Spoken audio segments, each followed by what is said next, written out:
guys, and welcome to another episode of Convention Confessional. My name is Katy Hunt, and I'm here to guide you through the good, the bad, and the ugly of the convention world, sometimes with a little help from friends. And I finally got one of my friends on the show, which I'm very excited about.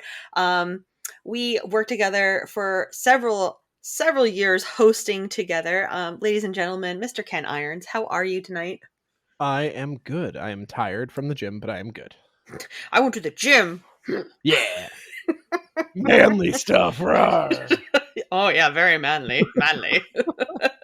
Oh, I was gonna say that's what people associate with me. Yes, exactly. Ken Irons, and I think man.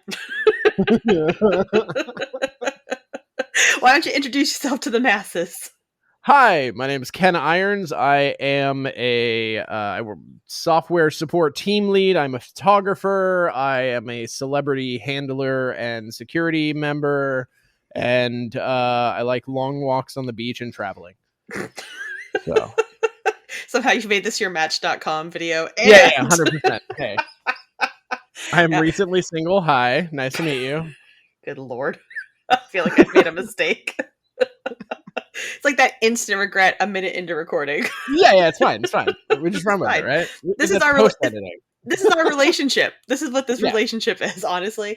Like I said before, Ken and I have worked a million years together at a convention in New Hampshire. God, when I like that we're aging ourselves at the same time. You know, like, you're still younger than I am. So I know, but we're still aging ourselves. When we're like, hey, remember 10 years ago we were still adults? And I mean, like, adults as we can be, but we were still like of adult drinking age. And people are like, 10 years ago I was like 5, and it's like, I need you to stop talking. Yeah, like, you need to just not be in the same room as me. Thank you. Yeah. I'm trying to think, like, was it third year of that convention that we started working together? Or was it was third year because I think they said you needed a co-host for like an event, and it wasn't the main event. It was something else, and I think it was like a game show or something. But they were just like, yeah, and this is who you're working with, and I was like, oh yeah, I'm familiar, and and they're like, yeah, so you just need to do this cosplay. And at the time, I was very like off and on with cosplay, so I'm like, yeah, I've got that. And it just went from there. And like you kind of like took me under your wing, and you're like, so this is what we're gonna do. This is kind of like the skits we're gonna run through at certain points, and you kind of like really took the lead on that. And it was cool because I actually learned a lot of like hosting, like my hosting stuff from your lead. So oh boy, stop.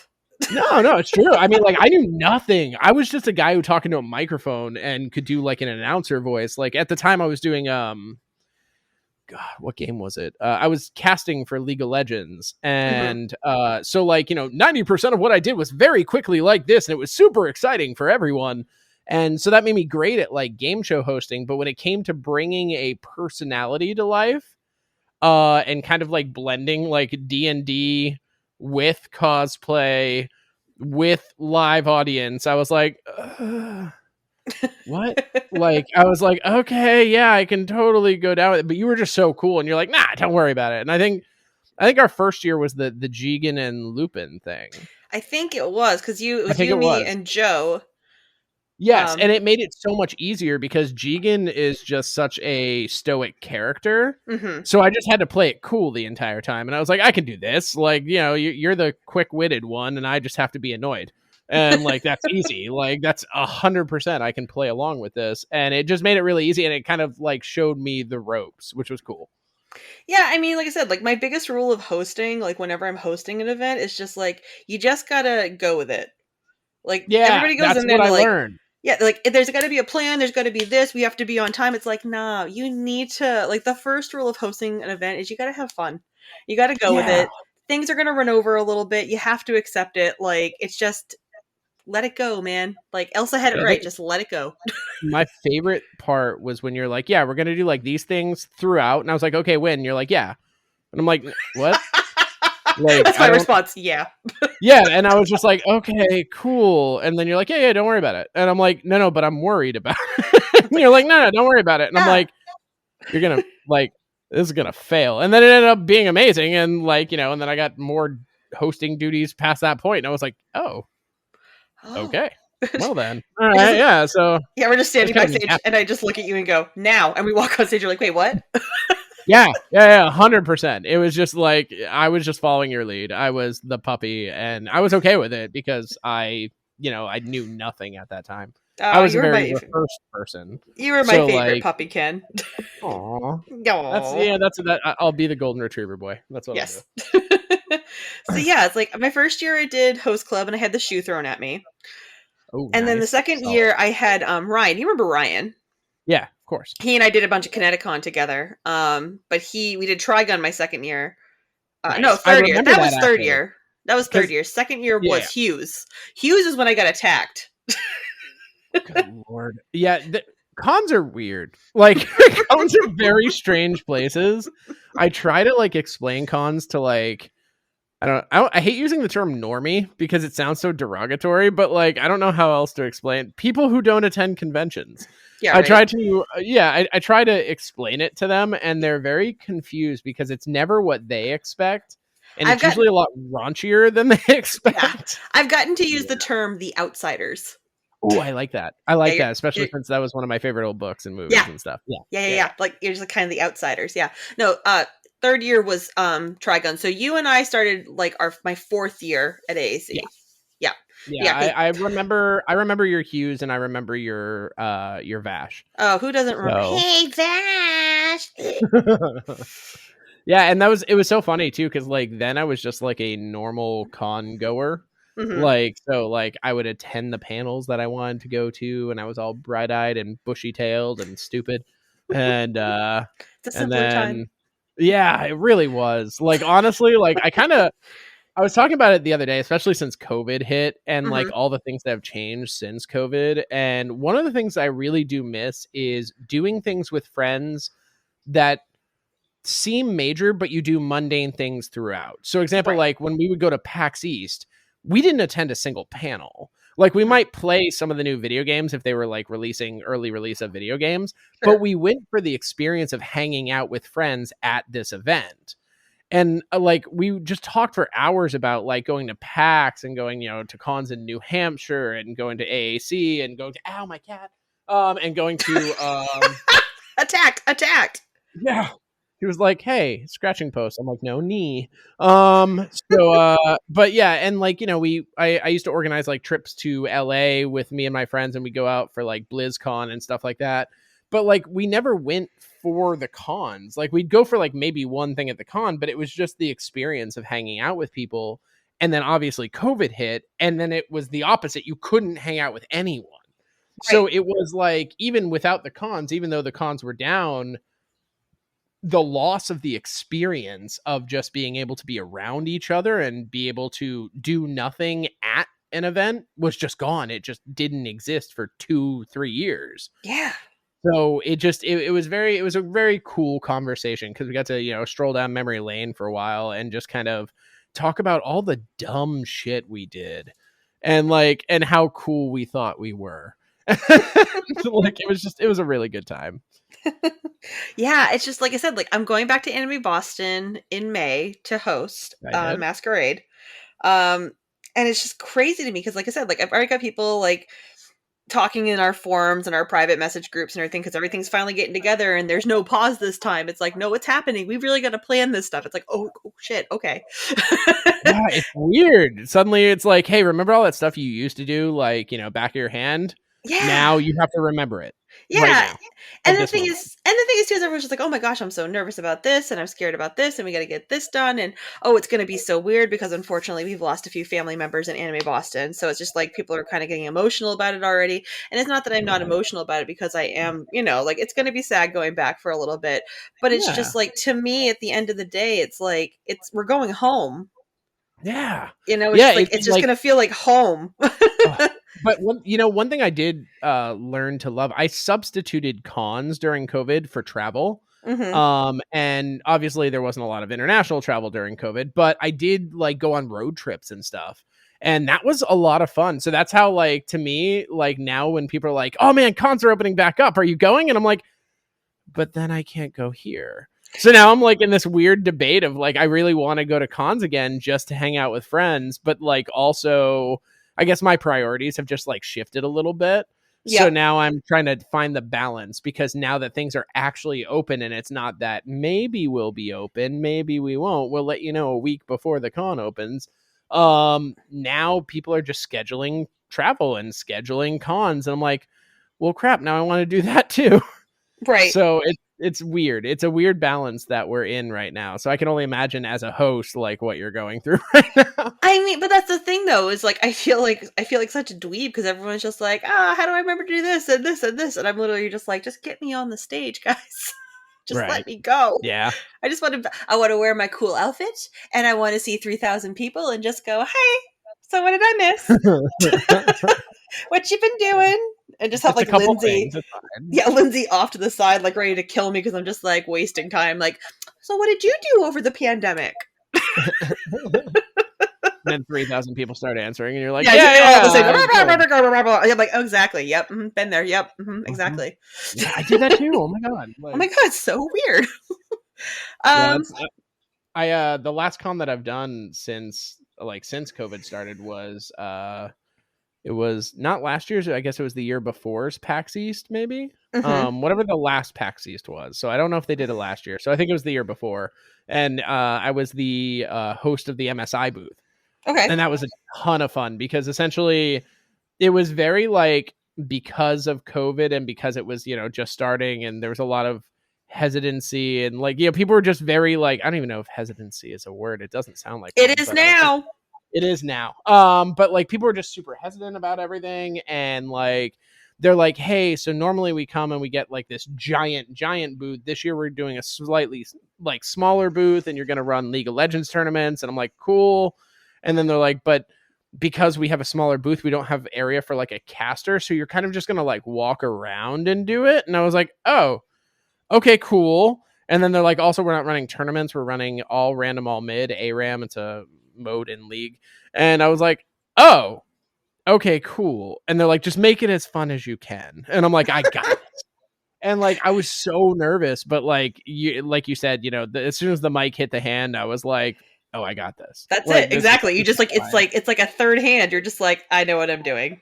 Yeah, like it. I mean, in all fairness, we all know it's like at least 50% fake it till you make it. So Hmm. like, it's like I just bullshitted my way through it and Yeah. just started hyping it up. And like, they were like, wow, you did, we didn't expect you to bring this many people and all this stuff. And I was like, well, you paid me for something. Right. I'm But here also, for a job, right? but Like, also, I blacked out halfway through it. So what happened? yeah. like I had someone, like, people have sent me videos since that con of like me doing things. I'm like, I don't remember you. Yeah. I love you and thank you for being my friend, but I don't remember you being there because there was blood in my eyes. So like, it's fine. Like, it's absolutely fine. I don't recall, Senator. Yeah, sorry. I can't in good conscience answer this on the record. Sorry. All right. So the serious question: Shoot. of all the costumes that we wore together, which one was your favorite masquerade? Honestly, Mm-hmm. I hate to sound cliche, but it was the Jigen and Lupin one. You And the would. reason why is because that was the first time I ever got to grow out a beard. Oh my. However, the most memorable one Mm-hmm. was Gohan and Videl. You And mean where I primarily finally? because the damn pants that will haunt me for life and the inside jokes involving that with one of the guests. But do you remember that? I do. Yeah. Oh Yeah, yeah. okay, good. Okay, I was just making sure, because like that shit still, people still come up to me and they're like, so where are the red pants? I'm like, God damn it. You mean where we look Like, like actual fetuses? oh man, We looked I like had to such shave. babies. Yeah, I like shaved like as tight as I like actually straight razored that, just so Okay, that way I could look as young as possible. but like even crazier than that, Ken, I was a girl. That is true. That is true. Which is the ultimate cosplay now. Right. Right. Like, Honestly. And that is your secret now. and to be fair, as far as I can remember, you are the only person that has cosplayed with me on stage hosting as a girl. That's true. That is, yeah. Now that I think about it, yeah. Yeah. And you know what though? We killed it though, because you got to be like, Videl is such a powerful character. Like, she is such a fucking force to be reckoned with. She And is like, such a it bee. was just great because like, go like teen, but the like the best part is like adult teen Gohan. I don't know what you would call him, like high school Gohan, is such a bitch. And like Akira Toriyama forgot that like he was like, yeah, Gohan's gonna be the strongest person in existence, and then I don't know, got high and then was like, just kidding, he's a bitch now. Like that's fine. Goku is the best now, and we're like, wait, but the whole theory behind like Saiyans and humans breeding would make the strongest race, and then he's like, nah, Goku, fuck it. I also forgot that Saiyans have tails. That's fine. And I'm like, oh, okay, cool. Like, all right. So I don't know what happened, but I got to play like, I don't know, like submissive the entire time, which was just hilarious for me because we would just get off stage and cry laughing. Like every time we exited stage, because you're just like, let's go. And I'm like, okay. I'm so sorry. I'm so sorry. I remember how I entered that masquerade too. I was at the back of the room and I just like screamed.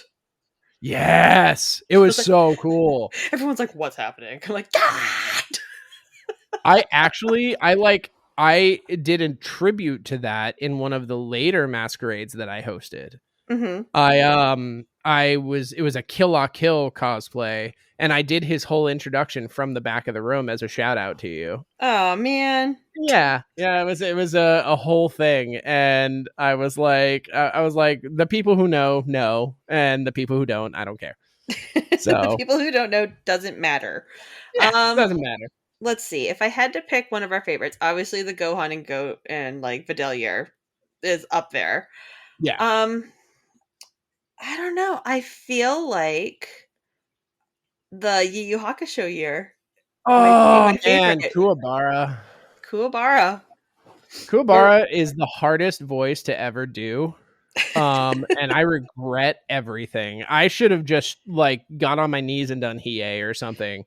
Cause like that, like I have never destroyed my voice in a way that I did that weekend. I don't think I could talk for like 2 weeks after the con. It is like a voice actor's nightmare. But you had to be Kuwabara. No, it worked. It definitely worked, and that is the only character that I could be. But like, it was just and the other thing is too is now that I've done like I've recorded voice acting lines and like I've been in audiobooks and stuff now, which is kind of cool. But like now that I know how to like treat my voice, I'm like, oh, you're an idiot. Like I look back at that and I'm like, oh my God, could you only imagine like if I did that now, like the damage that I would do. And like, but it was fun because it was accurate and we had fun doing it. So I didn't really care. Right. Like at the time it was like, oh, that was awesome. And people were like, oh man, that's super cool. And, you know, and I was like, thanks. But I was more like, thanks. You're really thanks. Fun fact, if you're listening to this, if you ever lose your voice and you need it for anything, pro tip from voice actors, because we do happen to know a few, do not whisper. It is actually harsher on your vocal cords. Yep. So the best thing you can do is not talk. If you can do full vocal rest for like 24 hours, you can almost recover your entire voice. The other trade secret that was given to me is fart juice, which is the weirdest name for anything. But it is orange juice, apple cider vinegar, and honey. And it tastes horrible. It's wretched. But it'll get you through pretty much anything. It's so acidic that it like tightens your vocal cords. So if you're like, I need to record this line, but like I have almost no voice, but I have to record this line, that's what I would use. It's actually how I got through 4 days of hosting a booth at MSI for 8 hours a day. I literally hosted for 32 hours straight, screaming into a microphone. And by day 4, I was living on fart juice, and it was not great. And like Michael and Brandon both yelled at me, and I was like, "That's fair. Like, just let me die." Understand. Yeah, that's fine. Like, you can curse me at my funeral, but at this point, the voice is gone, guys. So right, there's like this complete opposite of what we told you to do. Yeah, 100%. They're like, "Man, you have a microphone. Turn it up, and then you don't have to yell." And I was like, "Yeah, but it's fun." But like, wait, there's a volume on the microphone, and they're just like, "Don't talk to us." Yeah. They're like, "You have a mixer behind you. You can just turn it up." And I was like, "Yeah, but like, it's fun to yell when you're surrounded by thousands of people." Right. And like, there's that hype like that you get when people are laughing or cheering or like clapping. It's just, there's no feeling like it. If you are out there and you're listening and you have ever wanted to get involved in a convention or something like that, just do it. Just do It's it. so much fun. And It is. it's I don't know. It's indescribable when you vibe with thousands of people. Mm-hmm. It's one thing to vibe with like a group of friends, but when 1,000 people laugh at your joke, you're like, shit, I am funny. Like, Right. God damn. Remember the golden rule, and I know I've told you this rule. You have 45 seconds, and it's not even a full minute. You have 45 seconds to establish yourself with a crowd, and if you lose them in that 45 seconds, they're gone. Yep. 100%. You literally have like, 45 seconds. And I remember, like, back when I did Anime Boston, I know I've said it before in episodes past, but it's like Anime Boston. It was my first year hosting there. And of course, like, I know what I'm doing. And I know, like, I can handle myself. But right. the show wasn't mine. The show was Rhodey's, you know? So it's like, I'm coming in as a co-host. And it's like, it was weird for me, not because I'm like, oh, I should be like the only host, because that's not what it was. It's just like, I've never been someone's co-host before. All the conventions I worked at, I was technically the host. Yeah, so it's like, 100%. Okay, so I don't want to step on his toes, but I also have to establish myself. But I also want to make sure that people don't think I'm just that annoying co-host. Right. It's a fine line. Right. It's just like, where's my balance? And you know what ended up happening was I went on stage, that 45 seconds, I think 4 people cheered, and I was like, oh no. Like, there's the window's gone, right? Like, oh God, like, this didn't feel good. So then later on in the show, I'm talking to Rhodey backstage. I'm like, all right, we got to figure something out. And he's just like, you'll be okay. And I was like, no, I know you've got all the confidence in the world, but but I need to know that I've established this, like, in my mind, or I'm just going to, like, criticize myself till the end of my life. So what ended up happening was something happened, and I ended up coming out. Oh, I know what it was. So, you know, Mario used to host with Brody. Yeah. Several years ago. So, like, the joke was I came on and I was Luigi, which ended up causing this huge controversy that we can't even get into. It wasn't even really like a huge controversy. It was kind of like a misunderstanding, I guess we'll say. Right. It was a misunderstanding. But I made the joke. Like, have those. That's fine.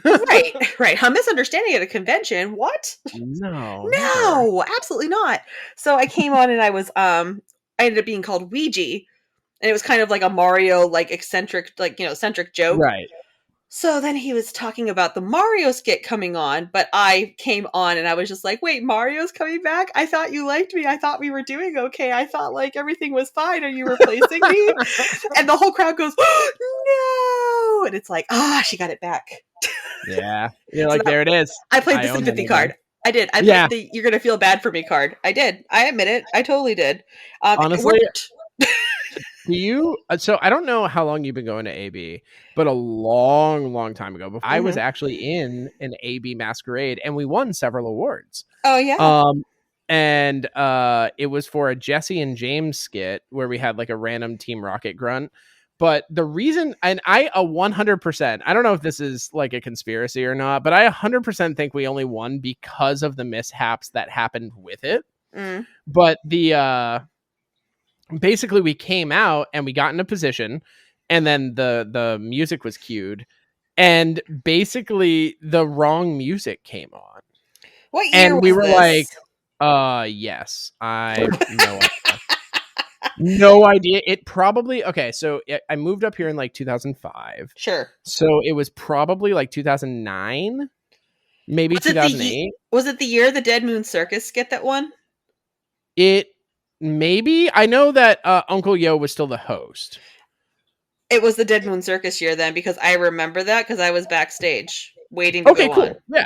Yes. So we ended up being in the amateur thing, and we came out, and the song "Notorious" came on, and it was like no, Notorious, and there's video of this online where we just turn around and we're like, no, that's not us.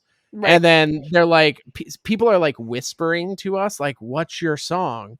And I'm like, Team Rocket. And like, and they're like, we don't have anything for that. And I'm like, Team Rocket? Like, I don't know what else to tell you. I sent you the file, like, and they just lost the file, and it happens. Right. And that's why they have you bring a backup on CD. Right. Which would have been cool if we knew that before we got on. Sure. So we basically had to do this thing where the host came out and he was like, hey, so they're looking for your thing, but they can't find it. And they're like, what is it called? And I was like, and I just had to like be James. I was like, Team Rocket. And they were like, he was like, okay, yes, I appreciate that. However, what if they don't have that? And I'm like, then someone's not doing their job or something like that. Like Right. I played it off in character, and then like But then inside you're he made like dying. yeah, and like and then obviously the host interacted with me, like, acting, because James is definitely sus. So Mm-hmm, so mm-hmm, the host played off of that. We won over the crowd, and basically the end result was like, hey, you guys are gonna run off, you're gonna go get the stuff. And the girl who was Jessie couldn't run because of her wig, because it had all wiring in it and stuff. mm-hmm. So it was like I had to run full speed to the hotel, all the way to the Marriott, and then run back with this CD. And it was like the most exhausting, horrifying thing. And before we left stage, we said Team Rocket blasting off again, which obviously wins over the crowd, Right. especially in the sense where they feel bad for us. And then when we came out, we got a standing ovation, and we ended up winning a bunch of awards. And I felt so bad because we got back and everyone was like, we loved your skit. We loved your skit. We love this, blah, blah, blah, blah. And I was like, I appreciate it, but like I feel like I don't think we would have won if there wasn't like the world's worst mishap where we literally just ad-libbed for like 10 minutes on stage. Right. Like my skit was funny. It wasn't that good, but like thanks. And so yeah, so that's like a little that helped me a lot. Mm-hmm. Because when the wrong thing comes on stage in front of thousands of people and you Right. have to make it up Oh yeah. and stay in character, it was like I didn't know there was a pop quiz today. Yeah, I didn't right. realize. Like I didn't study. I was So not prepared for this exam. yeah. So I just like channeled that every time I was on stage, and I was like, just go with it Right. and you'll be fine. Right. It's funny because I was talking about we were getting ready for this podcast, and I was going back through like all the albums of everything, going, where am I going to find a picture of Ken to use to do for an advertisement? And it popped up. Mhm. You in the Kirk shirt. Oh yeah, we did Kirk and Spock. Yeah, we opened up the one of the years. It's Yeah. Kirk and Spock. Yes, we did. Yes, Yep. we did. Yep. And it was funny too because you're just But like, I don't have that, and I threw the shirt at you, and you're like, oh. yeah. In all fairness, I was never prepared, like Okay. ever, and I am sorry for that. There were years. You people don't understand how long Katy had to like carry my ass, and like Wait it for wasn't you. like all like it. No, it was like you had to have like the quads of steel to carry my ass. You like the amount of deadlifting that you had to do, because like I would come on and I would bring the personality. Our personalities match very well, They and we do. we complement each other very well. Mm-hmm. And especially from an outside perspective viewing it, it can be very funny. It can be, we can pull audiences and pull different sides of audiences and pull emotions, and it's great. But like when it came to cosplaying, I am la dumb and like la useless. And Mm-hmm. like, and it's not because I didn't love cosplaying. I still love cosplaying. I don't do it, but I still love it. Mm-hmm. And like I don't know. It was like a blend between being lazy and just like not knowing how to do stuff. And like 90% of it was bought within the week of convention that we would do together. And like, and uh, like, it, it's funny though because it's like I literally like, and I don't think people realize this. It's like, oh yeah, sure, we would pretty much pick what we were gonna do like the year before, like because we'd find the theme out ahead of time. So we'd be yeah, like, okay, so the theme is like whatever it was for Lupin, we're gonna do Lupin, or it's gonna be like the paranormal year, we're gonna do Yu Yu Hakusho. But I would right. literally like have to like sit Ken down and go, okay, do you think you can get this, or do we have to pick another outfit? Yeah. No, 100%. It was, can you buy this at Macy's, or are you like, and then, and I will forever feel bad about the Warblers thing. Like that is a stain on our friendship to me. And I know, like, obviously it's in the past, neither of us care, but like to this day, Neither of us I'm care. Like I haven't yeah. forgotten. Oh no, I'm sure. You But brought like, up the bad blood. This is on you. yeah, that's fine. That's fine. And like, no, but you like, I failed. Like, let me like, from my perspective, it was, hey, I need you to do this thing. I really want you to do this thing for me. And I was like, okay, cool. And Mhm. then it was like, I think I was going through like a bad breakup or something, and like, stupid con drama and shit like that. Mm-hmm. And like, it was just like one thing after another. And then eventually I was like, dude, I can't do this. Like, I can't do the thing. And you're like, you know what? I understand your pain. I understand that you're going through a lot right now. I'm going to make your vest for you. Mm-hmm. Literally, you just have to cut your hair and show up. Yep. And I was like, you know what? I'm in. Let's do it. And then it was like the week before, like I got into a different breakup or something. And I was like, I hate everything. I'm selfish and stupid and young. And like, and then I just didn't do it.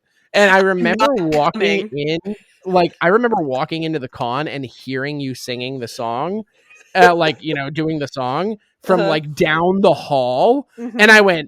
I just remember walking in, I was laughing with my friends and I heard the song go and I went, fuck. And I was like, I knew there was something I was supposed to be doing. Like, shit. And like, oh man, I was just like, well, Well, that's that. Like, yeah. that. Mm-hmm. Yep. Yep. Yeah. Like, I will forever just know that still at the age of 35 years old, I Mm. still feel bad about that. That's okay because So like, someday, Ken, I could still get you in a warbler jacket. You won't oh, know when. 100%. You won't see Especially it coming. now. Yeah. Like, yeah, especially now, I'd be like, well, I fucking have to. It's been like 10 years. Like, shit. A So like, decade. yeah. But no, I did say if I ever come back to cosplay, I think, do you remember this? If I ever come back to cosplay, what I have to do? Mm. Do you remember I don't who think who so, the no. character is? It's Grog. I have to be Grog Yeah, that's from right. You have to be my grog. You're on that list too. 100%, I and have the I'm best skit 100% though. behind it. It's the Huh? best. I have the best skit planned. Oh, I don't even care. I just want to be Grog. I just want to be dumb. I know Like that's that's fair. I love Grog, and like I also did you? I don't know if you noticed this. That Mm. you watched The Legend of Vox Machina, right? Of course I did. Of course. Okay. Of course I did. So Ken. is it me or Mm. did he slightly change Grog's voice for it? Um, a little bit, but I Yeah. don't think I. The only reason I think it's a little bit different is because it was more talky grog voice. But they missed out on Right. in the TV show is a lot of the time, like during Grog when he's talking, he's raging. So he's got that more Yeah. gruff voice, and he didn't rage that much in this part of the show. No, it was like 10 seconds during the dragon fight, and Mm-hmm. then like for most of the other fights he got his ass whooped for a lot of it. So Mm-hmm. like it was mostly him just being confused on why he wasn't the strongest person there. But also, And like he doesn't have his beard power yet either. that's true. Yeah, he needs the dwarven belt. He does. Like it's one of those things that it's something that I've wanted to do for so long, and especially, going to the gym so often now and Mm-hmm. finally having like Mm-hmm. a muscular style body. I'm like, man, I am so close. Like I am desperately close, and as soon as I hit it, I am going to start researching bald caps. I'm going because like the cosplay overall is just a lot of fur. It's Mm-hmm. like a loincloth fur Mm-hmm. belt, technically the gauntlets if I want to go that far, Yep. and then like some like moccasin boots. Yeah. Like, and all I'm gonna do is install like 4-inch platforms on them because he's like 7'8". Mm-hmm. But like as long as I'm taller than most, I'm 6 foot right now, so it's not that bad. But like, if I'm 6'4", it's gonna make a difference. Right. And like, and Exactly. that's it. Like, I'm just gonna rock it out and not care at all. And it's like my way of re-entering into the environment, the atmosphere. I gotta talk about this skit though. One, because I know not enough people listen to this podcast, and two, if anybody ever does the skit and I find out about it, I'm gonna know you ripped me off. So, but So like, this is like your own copywriting right here. really, Like it this is. is what this is. It's like you can do the skit if you want to, but I'll know where you got the idea. So like basically it's like I told Ken, I was like, I need you to be in my Vox Machina group. We need a grog. And you were like, oh yeah, sure, okay. Like the Ken talk. I'm like, I and that's what it sounds like, just so you all know. Like, oh yeah, Yeah, absolutely, hundred Katie. percent, Yeah, 100%. sure. Of course. Yes. It's like, mm-hmm. That's yeah, And then we're yeah. No, and then it's accurate. it's accurate. And so basically I want to do like a big like, bar scene because that's where Vox Machina spends most of their times when they're not fighting for the better good. Yeah. So bar scene, and then what happens is I took the song Gaston, and I rewrote the lyrics to fit Grog. Oh, I'm so down. And it's just I love this already. so it's Like, Scanlan. It's Scanlan trying to bump up Grog because he had a bad time during a fight. And I gotta say, like, the thing that I'm the most proud of in like the skit, there's two things. One, there's a break in it where like someone like you hear a random audience person or whatever comes over like going like, "Oh yeah, why do you guys think you're so tough?" And everybody stands up with like weapons out and they go, "Never mind." oh, it's so good. And that's so it's just campy enough to be Vox Machina. Like Mm-hmm. it's perfect. Mm-hmm. And then at the end of it, when the song's ending, because like in the new version of Beauty and the Beast, I like that version of Gaston better. Okay. Because at the end, LeFou tries to spell Gaston, so I was like, oh my god, and he can't spell it. So then I'm like Grog trying to spell Grog. It's like G. I'm not good with the words. That's Grog. Yeah, like there is I think they did a good job of hinting at the little things because obviously, like when they translate to Legend of Vox Machina, it's impossible. There's just too many hours, and you It's have too to cut much. so much. But like, there was one scene, I think it's in the second episode, where they're talking about how long something is going to take, and they're like, "I don't care if it takes months," and Grog's just like, "Yeah, or weeks," and I was that's perfect because it just reminds me of when he was trying to negotiate in front of Vex and her heart was breaking. And like it just made me so happy that they threw that throwaway line in there because people who didn't watch the campaign are going to be like, "Oh, I get it, he's dumb," and then the people who are in the know are like, "That's our Yes, Grog." that's our boy. Oh my god, there were so many good giveaway moments in that. Like all Oh the little yeah. one-liners. Like Percy got so many good one-liners in that like part of the campaign. Oh, Like all of them were there. I was like, chef's kiss. Mwah. Thank you. they are selling Percy so well too. Like Like they are. Oh, so the turmoil, everything. Like I love it. so it's funny because like there's all these kids at work that I work with now over the last couple of years who are all like, oh man, we want to go to conventions and we want to go like to anime stuff because we're all into it because it's big in our lives. And I'm like, now you can go to conventions again, especially the one in Boston. But it's so funny talking to them about anime and stuff because they're all like in that like emo phase of their lives where they're just like, oh my Right. god, like I love like the people that have the trauma and I love when this person's like upset. So I'm like, okay, I know you guys like anime, but have you ever heard of Vox Machina? And they're like, what? And I'm like, you ever heard of the Legend of Vox Machina? They're like, no. And I'm like, there is a character. Yeah. Like he is a The amount of white-haired emo boy. Come talk to me when you're done. And they all come up to me after. They're just like, we just want to protect him and like hold yeah. him. Is there fan The art? I'm like, welcome, welcome, children. the amount of daddy comments that I read Oh, after people watch Vox Machina, they're like, "Wow, okay, like Percy in the campaign versus Percy in Vox Machina," and they're like, "That's daddy Percy, okay?" Like, listen. and I'm like, dude, like I'm for the most part, I would say I would identify as a straight male. Mm-hmm. Um, damn Percy, Oh, like, listen, god damn, listen. like, I know where my $10 went. Okay, yeah, yeah, y'all are welcome. I would like to take credit for like. that. That's my $10. God damn. Oh, I was just like, man, like they are selling him hard. oh. And I'm like, and I'm okay with it because he's such Mm-hmm. an intriguing character, Mm-hmm. especially with Orthax and everything like that. Like there's so much depth to the character. Oh my god. And like and people are only getting a taste of it. And I can't wait. If they don't include the hot tub scene though, I'm gonna be real sad.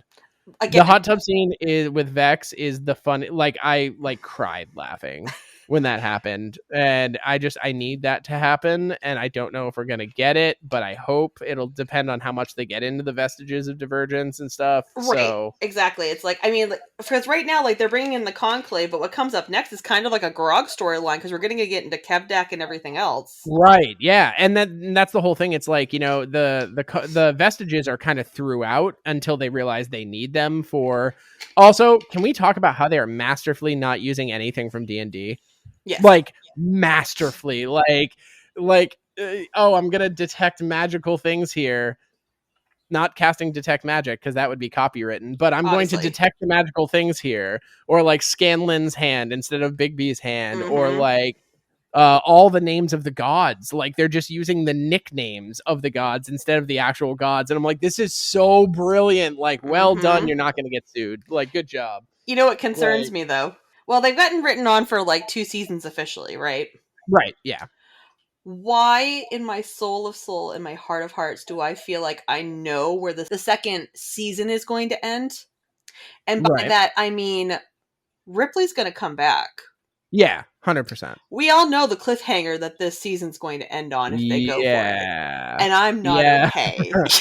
Yeah. Honestly, I like with them throwing in the Keyleth death, like that was sorry, I spoilers. know. Spoilers. But like that I was like I was brought back to watching it for the first time. I was like, no. I don't know why I forgot that part, but Well, like it because just, she didn't, technically, spoiler, she didn't die. Like, she was no, on the no, verge no. of, because we all know when she actually died. Yeah. We're basically We are gods. golden gods. Why would you say that? Oh man, I'll Oh, turn into man. something. Okay, what are you gonna turn into? A goldfish. Goldfish. Oh, Oh, Keeks. So yeah, close. I love Keyleth. I know. So you should cosplay as Honestly, like Keyleth.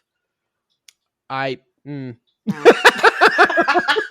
Come on, I Ken. don't know if I can pull off Keyleth. Why not? What?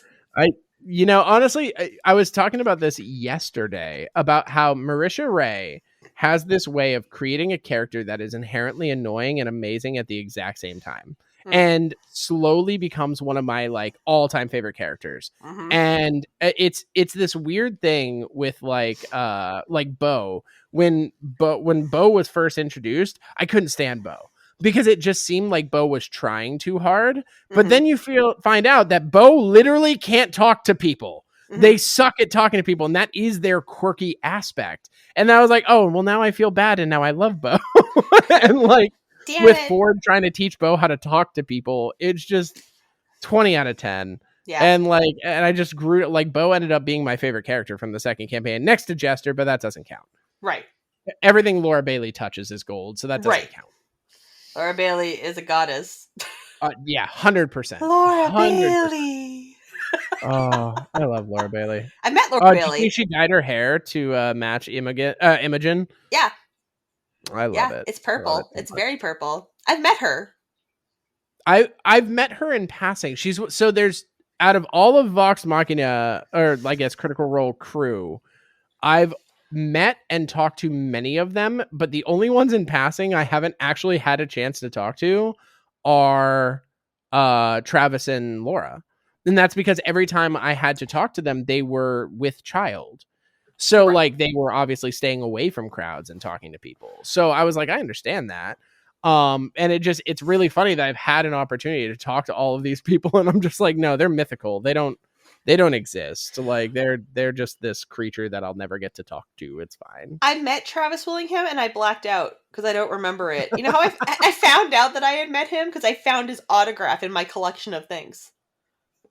And I'm looking at this and I'm just like, he saw me as Hughes. He saw me as Hughes, and I don't remember. Why don't I remember this? It's like the only ones I haven't officially met are Riegel, Ashley, and Marisha. Everybody else we've met. Yeah, so I met many of them at the live action New York one, and Sam and I bonded over being friends with Lauren. So like Sam, like the first time I ever got anything from Sam was actually like Lauren had sent me like a video of Sam, and like he's like, you have no idea how much dirt she has on me. It was the best Sam. Like, or no, sorry, not Sam. Oh my god, I'm mixing them. Taliesin. Taliesin is the one who's friends with Lauren. Okay. So Lauren, so Taliesin and I bond over that. Sam scared the hell out of me because I didn't know he was a giant. The man is like 6 foot tall or like 6'1", and like he always looks short. He always plays these short characters. And when I saw the man, he walked up to me, and I thought he was a fan. Like not a fan of me, but I thought I thought he was a fan of CR, and he was trying to like butt in so he could meet them. Because I was talking to Taliesin about my trip out to Bang Zoom Studios. And we were just like talking about Lauren because we love Lauren, and I turn over and this guy's standing there, and he's like face to face with me because I'm 6 foot tall, and I was like, "Oh, hey man, like yeah, like sorry, am I in your way?" And then he's like, "No, man." He's like, "Are you here to meet us?" And I was like, I'm such an asshole. I was like, what the fuck just happened? Like, and like, it took me a solid, like, no exaggeration, like 1.5 seconds of blank staring to be like, oh, you're Sam. Why are you so tall?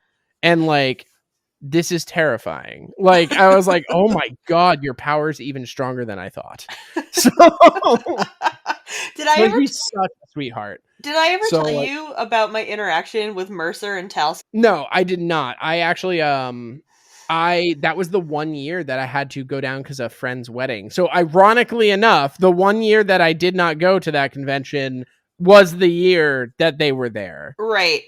So Yeah. that year was Hamilton heavy because, well, for me Nice. anyways, because that was the year Hamilton had came out, whatever. And as we well know, the cast very much loves them.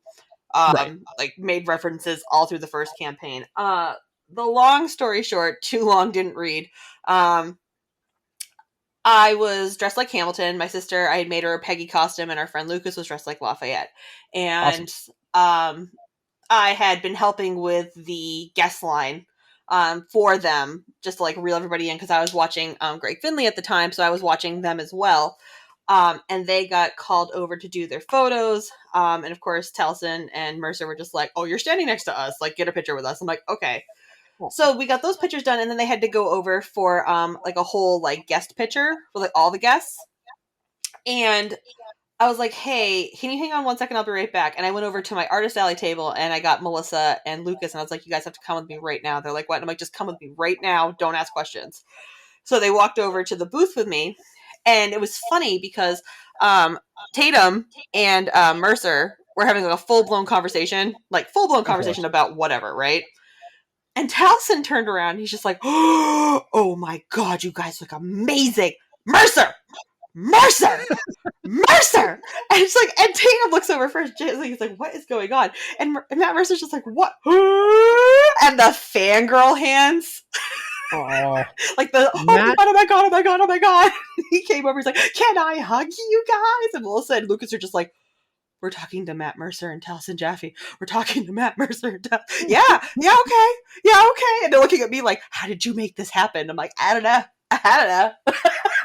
I don't even know. I'm still blacking out at the Yeah, right. moment. Like, I don't even So remember this happening. Like, I'm just remembering this happening. for the record, a lot of these the guests, for those who are listening in, Mm-hmm. they are even better than you imagine. They're so Like, nice. and don't get me wrong, I've worked in this industry for a long time, and especially Mm-hmm. working celebrity security, you get to see the good and the bad. Mm-hmm. But the cast of Critical Role are just good people. They are. Like, at the end of the day, they will listen to your story. They will remember you. They will, Mm-hmm. like, and they're not going to remember everyone. And I don't want to set false expectations here, but like, they will remember hearing the story. They will remember like the event. They will remember things about these things that are important to them, and they just care. And Mm-hmm. it's so weird because, like, obviously with their increased popularity over the last few years, you would think that that would be, impossible, but yet they are still just the nicest people. Mm-hmm. Like, And they it almost, like everything on Twitter. Like, you put stuff up that you've created fan art, you've created a cosplay of some kind. Like, they like the crap out of the stuff all over the yeah, place. And they don't have to they do that. They appreciate don't that have to do that, thing. but they do it because they love it so much. Yeah, it's very strange that, like, a Pathfinder game turned into a D&D phenomenon, turned into a multi-million-dollar industry. But like, the idea is it didn't change them in ways that one would assume. Right. And like, my conversation with Matt was so memorable because Matt is a phenomenal DM. If you guys God, he's play so D&D good. and don't watch Critical Role, you are doing yourself a disservice. Mm-hmm. If you've ever been interested in D&D and you don't know a good outlet, why not watch a show that is populated with professional voice actors? Because it Heyo. really sells you on the emotional connection to the character. But like, Matt is just a brilliant DM. He is very kind, he's caring, he admits when he's wrong, he will make judgment calls that he feels are better for the story rather than rules as written, which is RAW or raw, as you'll hear a lot. But like, legitimately, Matt is just the most caring individual from the moment he meets you. Mm-hmm. And like I went up to him and I was like, hey, I know you're busy. He's like, no, what's up, man? And I was like, so I have a DM question from DM to DM. And he's like, shoot. And I was like, so you obviously DM for large groups, like beyond the 3 to 5 standard in 5e. And he's like, yeah. And I was like, so I DM for a group of 8 people. And he just puts his hand on my shoulder and he's like, I feel you. Like he's like, how can I help my child? And I was like, okay, look, man. I was like, I'm custom writing everything. I'm like, because challenge ratings don't matter anymore. Like, everything that's written in the book doesn't matter anymore. I was like, but I'm having all these troubles with like big bads. I was like, that's specifically my, like, if I have 5 seconds with you, my question is, how do I write big bads into my story that still make the game interesting? Because now with 8 people, they're putting out 300 damage per round. Mm-hmm. And like when you have that kind of number and that kind of stats and little mitigation that's given to you in the DMG or the monster manuals, like how do you combat that? And I was like, and he's like, let me guess, you're defaulting to just increasing their HP. And I was like, it's like he knows. I was like, oh my god, he figured out the equation. Yeah, I was like, yes. And then he's like, okay. He's like, let me give you the best advice I can give you. He's like, you're never going to mitigate their damage. He's like, it's impossible. You have 8 different people that go before you're one person. And I was like, yeah. He's like, so you just have to expect that they're going to be able to kill a Tarask in one round. And I was like, right. And then he's like, so I have a question. Why are they fighting one person?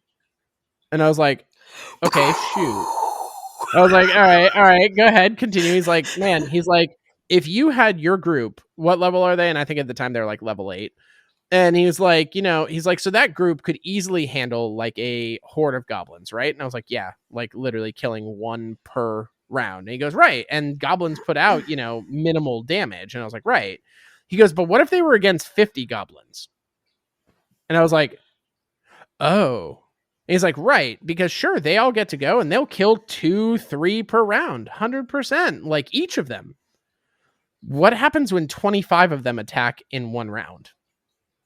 And I was like, oh my god. You're a masochist, like, sir. You're a masochist. Yes. I was like, it blew my mind. Because I was like, he's seen murder, man. Yeah, like I was like, good lord, like I had never considered it because he's like, he's like, it's inherent that you want to create this big bad. And he's like, and there's nothing wrong with that. You're creating a story and the story has to have a villain. He's like, but what makes a good villain and what makes it engaging for the players is that they're not just fighting the bad. They're fighting the environment. They're fighting the bad's followers. They're fighting the circumstances around fighting the bad. He's like, and once you put that in there and once you increase little things like that, he's like, it actually helps a lot. He's like, think about, he's like, did you ever play World of Warcraft? And I was like, yeah. He's like, think about every raid you've been into. Was the boss hard or were the mechanics hard? And I was like, dude, I can't handle my mind being blown this many times, but like wiping the tears off your face. You're like, you're right, Alex, yeah, you're right. It legit, and I went home and they were about to fight a big bad, and I literally looked up a bunch of like raid mechanics from WoW, and I was like, oh, this would be amazing as a D&D thing. And like, make a long story short, basically they were fighting like this giant, it was like a paragon of a god. Mm-hmm. So the way, and he was taking half damage on everything. So they're like, well, we're going to lose. And there were these flowers that were on the roof that would drop down pollen that if you were standing within it, it reduced, it was an anti-magic zone. So like there was movement involved. They had to do all these things. And eventually the ranger's like, fuck these goddamn flowers. And he shoots it. And I was like, he's like, what happens? I was like, well, the flower doesn't close, or the flower doesn't die. The flower just closes temporarily. And then he was like, fuck. He's like, okay, everyone, flowers, go. And then the casters were like, all right, I'll just shoot a ray into it. And it was like, well, it's an anti-magic zone. So they had to like coordinate between the melee / ranged users to close these. And then once they closed for one full round, the Paragon couldn't attack and it took double damage. Mm-hmm. Mm-hmm. So it was just You this cool TPK'd your party because of Matt Mercer. Yeah, 100%. 100%. Every time. And now my current group that I've been DMing for, this is like our third campaign together. And like every time they blame Matt Mercer. And I'm okay with it. Damn Because you, then they're not mad at Mercer. me. And I'm like, that's fine. And like that's okay. Because it's never that, people always think it's DM versus the players, and it's not. It's DM works with the players to create a story. Poor But Matt. but Matt really Matt fucked up my players worse than I ever will. And it's great. It is phenomenal. Oh my god, your poor party. Poor Matt. Such a bad rep. Yeah. Yeah. Yeah. I just went on like a full rant about how nice he is. And then I'm like, and then he fucking killed every one of And then my he players. killed my entire party somehow. Yeah. I also enjoy how this turned into like us talking about hosting, and we like mentioned one thing about D&D, and then yeah. But that's also like us though. Like I feel like if like it is at the end of this, like realistically, that's just our conversations anyway. Exactly. So, and I told you it's bedlam. This whole show is bedlam. Yeah. It's we fine. do hosting, we do conventions, Mm-hmm. go to conventions, they're we fun. Talked support. about guests that we've met. It works. Yeah. It all Yeah. falls And in. like it's all part of it. But like, I mean, realistically, these are the memories that are created when you go to these events. Exactly. And like all of our stuff that we've talked about has been due to conventions and our attachment to them. Mm-hmm. So theoretically, it all works out. Exactly. Like, yeah. That's exactly it. Ken, this has been amazing. I miss you. I miss you. I honestly, people keep asking me to go to AB. So I'm like, I might go for like a day, but I will let you know if I go. I will let you know if I go. At this point right now, I'm playing that game of like, if I save my PTO, I might be able to leave the country this year. So like, I'm like, just because okay, true story, quickest story. I have $4,000 in Air Canada credits, $4,600 to be example, because I had 2 business class trips, round trips to Japan paid for.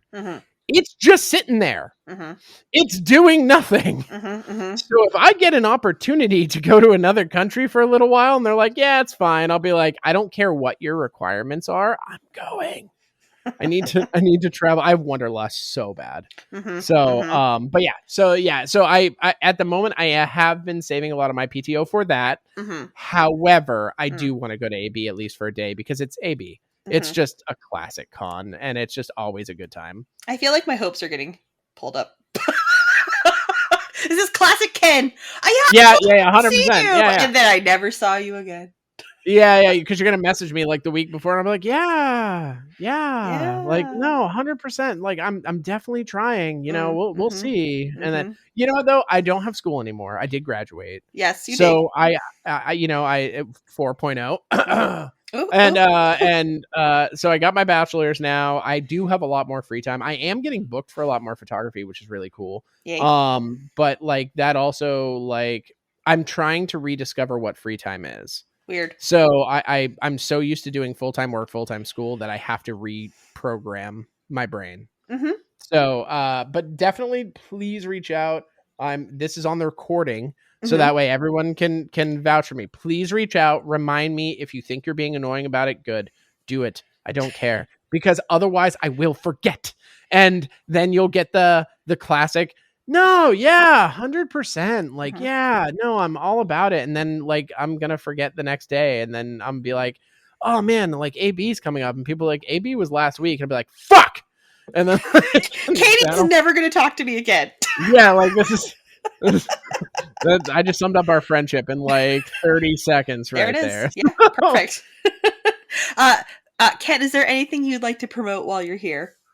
I'm currently just working on my website and my photography. If you guys want to follow me, I think let me see I'm trying to rebrand my photography right now. Because I'm doing a lot of like street photography and I've been doing a lot of like event photography and stuff. So I'm trying to rebrand my company. I did take down my website, but on Facebook it's just Ken Irons Photography. On Instagram and every other piece of social media, I apologize for this, but it's Shadow the Fallen, but it's written in Leet speak because I invented it when I was 13 and I thought I was cool and I just stuck. But it's a SHAD0WTH3FALL3N, and I apologize again. But yeah, you can follow me there. I also I do TikTok. I do all that crap because You're on TikTok. I am on TikTok. I do. I do like karaoke talk. I'm trying to think of what talks I'm in right now. I'm definitely in cosplay talk. I've avoided conspiracy talk really well. How are you in cosplay talk if you don't cosplay? Because cosplayers are pretty. So on that note, everybody, thank you so much. Thanks, Ken. Hey, thank you so much for having me. Thank you. I love having you on. We will be on here again, I'm sure. We have more to talk about. 100%. I'm sure we only covered 2 things. So let's cover the other things we were supposed to cover next time. Absolutely. And as for the rest of you, you have a great night. Make sure you catch us at Anime Boston. We're going to be doing a live show, panel, time to be determined, day to be determined, hopefully soon, because the convention will be up sooner than we know it. So stay tuned for information about that. And we will catch you next time. Bye, guys. Bye.